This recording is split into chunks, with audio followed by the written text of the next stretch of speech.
લક્ષ્ય ન્યૂઝ, એક નજર, એક લક્ષ્ય. સાવરકુંડલા બગદાણા ખાતે કોળી સમાજના યુવાન નવનીતભાઈ બાળદિયા પર થયેલા જીવલેણ હુમલાના ઘેરા પ્રત્યાઘાત સાવરકુંડલામાં જોવા મળ્યા છે. આજે સાવરકુંડલા શહેર તથા તાલુકા સમસ્ત કોળી સમાજ દ્વારા એકત્રિત થઈ નાયબ કલેક્ટરને આવેદનપત્ર પાઠવી આરોપી સામે કડકમાં કડક પગલાં લેવા માંગ કરી છે. હુમલાખોરો સામે ભારત ન્યાય સંહિતા કલમ 109 અને 61 અને 324 હેઠળ ગુનો નોંધી સજા કરવામાં આવેલ છે.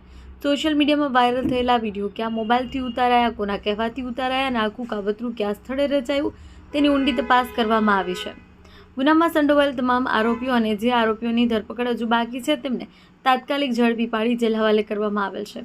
ગંભીર ગુનાની તપાસમાં જે પોલીસ અધિકારીઓએ બેદરકારી દાખવી હોય તેમને તાત્કાલિક અસરથી સસ્પેન્ડ કરવાની માંગ કરવામાં આવી છે.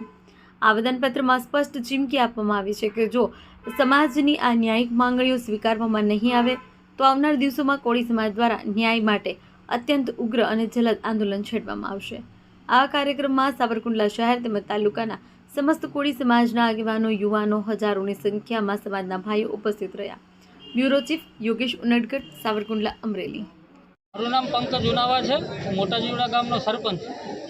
બગદાણા સ્થિત જે નવનીતભાઈ બાળદિયા ઉપર જે અસામાજિક તત્વો દ્વારા જે હુમલો કરવામાં આવ્યો એમાં અમારા સમસ્ત કોળી સમાજ જે સાવરકુંડલા અને તાલુકા શહેર આ બધા જ અહીંયા ઉપસ્થિત થયા છે અને અમારી માંગણી છે અને આ જે ઘટના બની છે અમે સખ્ત શબ્દોમાં વખોડીએ છીએ અને આવનારા દિવસોની અંદર આવી ફરીવાર ઘટના ન બને અને અસામાજિક તત્વોએ જે પણ કોઈ હુમલો કર્યો છે અમારે કોઈ જ્ઞાતિ પ્રત્યે કોઈ વાંધો વિરોધ નથી, પરંતુ જે કોઈ આવા અસામાજિક તત્વોએ જે અમારા ભાઈ ઉપર હુમલો કર્યો છે, ક્રૂર અને નિર્દયી જે હુમલો કહેવામાં આવે છે એવો હુમલો અમારા ભાઈ ઉપર જ્યારે કરવામાં આવ્યો ત્યારે અમારા સાવરકુંડલા શહેર અને તાલુકાના સમસ્ત કોળી સમાજ દ્વારા અમે આજે આવેદનપત્ર આપવામાં આવ્યું છે અને કહેવામાં આવ્યું છે કે જે કોઈ પણ આ ગુનેગાર હોય તેમને છોડવામાં ન આવે અને કાયદાકીય રીતે જે કોઈ BNSની કલમ 109, 61 અને 324 મુજબ જે કોઈ ગુના નોંધવામાં આવતો હોય તે વહેલામાં વહેલી તકે નોંધવામાં આવે એવી અમારી સમસ્ત કોળી સમાજની માંગણી છે.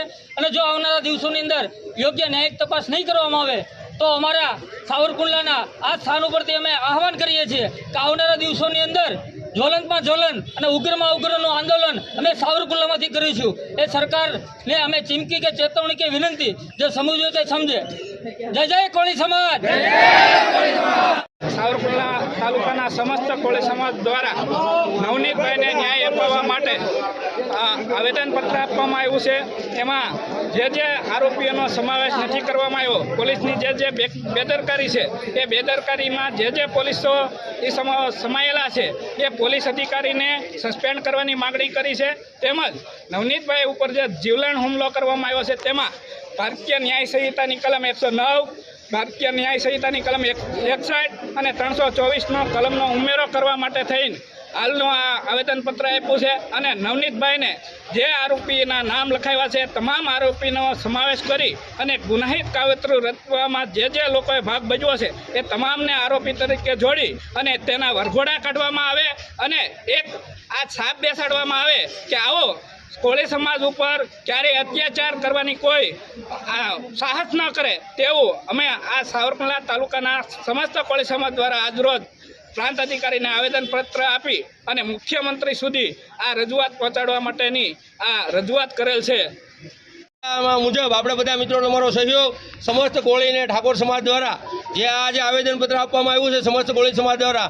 મિત્રો, આમાં નાના પોલીસવાળા હેરાન થયા છે, 7 લોકોને સસ્પેન્ડ કર્યા અને PIને સસ્પેન્ડ કર્યા. પણ આપણી તો એવી માંગણી જે આમાં જે ડીવાયએસપી છે એ પણ આમાં સામેલ હોય. અત્યાર સુધીમાં જે મેઇન ગુનેગાર છે એનું નામ નથી નોંધાણું. એના માટે આજે ગુજરાતના ગૃહમંત્રી એમ કહે છે કે કાયદામાં રહેશો તો ફાયદામાં રહેશો. અમે તો કાયદામાં જઈએ, તમે ફાયદામાં નથી આવ્યા. તો એના માટે આજે આચારસંહિતા મુજબ જે કાંઈ થતું હોય ત્યારે આ દેશની અંદર અને આ ગુજરાતની અંદર કાયદો અને સ્થિતિ હાવ કથળી ગઈ હોય એવું આજે આપણી નજર સમક્ષ 8 દિવસ છેલ્લા જોઈએ છીએ. ત્યારે આજે આ સંવિધાન મુજબ આપ સૌનો સહકાર મળ્યો અને કોળી સમાજ હવે પછી કોઈ પણને આવી મેટર બને ત્યારે આપણે મેસેજ અને કોઈને પત્રની જરૂર નથી.